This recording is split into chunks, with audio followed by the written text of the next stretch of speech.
This is Tom Dillon, the Lifetime Liberal, and today is Friday, September 23rd, 2016. The title of this rant will be The Lying Game, It's a Crying Shame. So this is from Dr. Paul Krugman's article in the New York Times on the same day. So what Dr. Krugman is pointing out is that it really is shameful that at this point in time in our democracy, that because one of the candidates is such a stinking liar, that the moderators really have to be there on top of it to fact check him every single time he does it. Now, I want to make a real quick point. Now, a serial embellisher would be someone who takes a portion of the truth, some of the truth, half of the truth, whatever, and then just embellishes on it, taking it out to what their thought it would be a logical conclusion is. But our friend Donald Trump is not a serial embellisher. He is a serial prevaricator. Is that the right way to pronounce it? Serial prevaricator, liar. Because lie on top of lie on top of lie on top of lie, then what do you have? You have a conclusion that is so disproportionately away from what the truth actually is. And the worst part about it is some people actually believe this. Now, again, why do we even have to have moderators, moderating the lying content of the two candidates? It's because we've gone after Trump, we've gone after Hillary for a long, long time. PolitiFact, Glenn Kessler at the, Washington Post, they have researched, they've dug into where they came up with these things. Trump is by far and away an incredible liar on stuff. He's even more so than Michelle Bachmann from back in 2012, excuse me. So what is this really about? A lot of this is really about the fact that Trump has been getting away with it for a long, long time. And the press has not been doing their job on this for a long, long time. And I think it has a lot to do with ratings, because when Trump is on the air and people are scrolling the cable, they'll stop at Trump. It's about ratings and it's about money.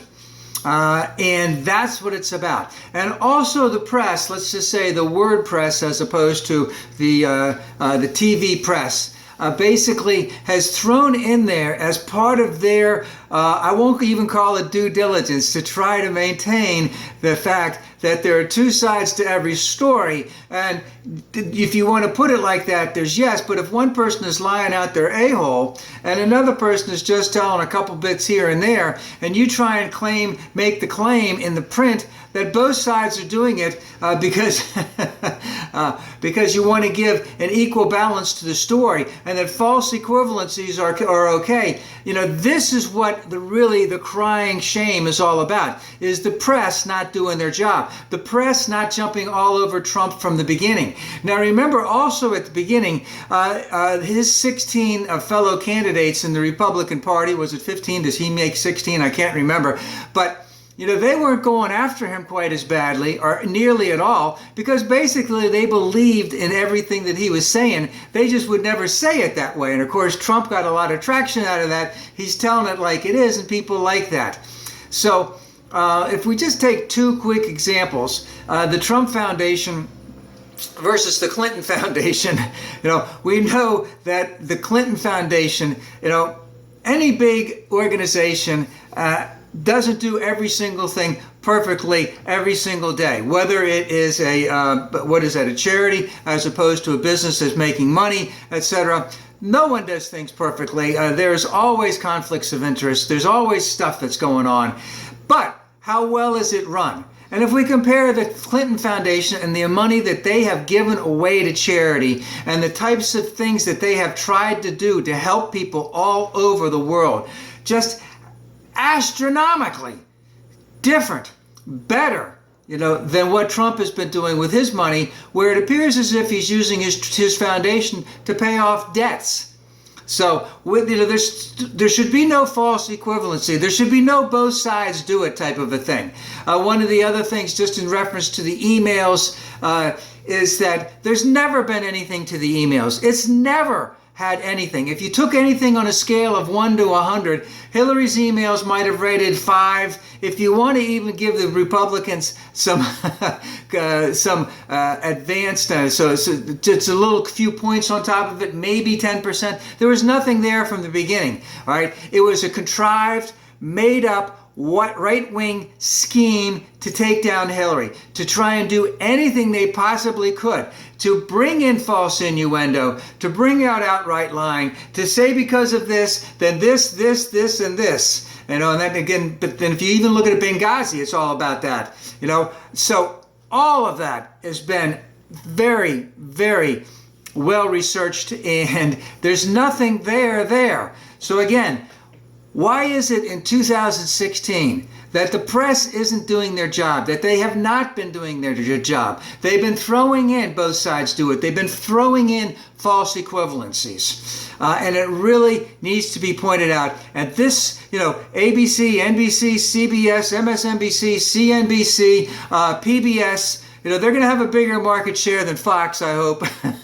And hopefully they'll point that out in every single instance that it happens, and hopefully the moderators will make a point of saying this is not an acceptable answer because this is a complete and utter fallacy. Now I want to bring one thing here up at the end as I close this out, is Trump's lies are not about, his lies are basically there to reinforce the notion of the extreme resentments that are held by his tribal base, which is white people, that you're getting run over, that your needs aren't being met, that there is a immigration problem and I'm going to solve it for you. There's a Muslim problem and I'm going to solve it for you. There's a wall problem and I'm going to solve it for you. There's an ISIL Daesh problem and I'm going to solve it for you. So he's tapping into the fears of his extreme right tribal base. That's why he's lying, and it's working great. Let's hope that it should have stopped last Friday when that thing came out at the post office pavilion in Washington when Trump had the news conference. Let's hope it accelerates after the first debate.